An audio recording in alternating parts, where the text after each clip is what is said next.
Hello అండి, జై శ్రీకృష్ణ. మనము హ్యాండ్స్ కటింగ్ చూద్దామండి.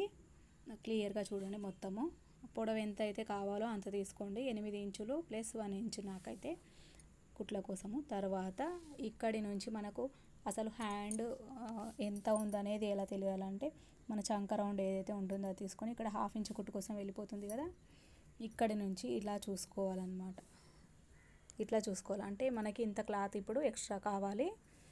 ఇంకా ఇక్కడ స్ట్రైట్గా లైన్ వేసుకోండి. ఫస్ట్ ఇక్కడ 3 ఇంచులు తీసుకోవాలి. తర్వాత ఇక్కడ 2 ఇంచులు షేప్ కోసం ఇచ్చుకొని ఇక్కడ 8.5 ఇంచుల ఆర్మ్ రౌండ్ అండి, చంక రౌండ్ 8.5. ఇక్కడ మనకి జాయింట్ పడుతుంది కాబట్టి ఇక్కడి వరకు మాత్రం మనము షేప్ తీసుకోవాలి. కొద్ది కొద్దిగా తీసుకుంటూ రావాలి. తర్వాత ఇక్కడ క్లాత్ కలుపుకోండి. ఇంకా మన ముందరి భాగం కోసము ఫ్రంట్ పార్ట్ కోసం ఇక్కడ 1.5 ఇంచుకి మార్కింగ్ పెట్టేసుకోండి. ఇక్కడ 3/4 ఇంచుకి మార్కింగ్ పెట్టేసుకోండి. దీన్ని కూడా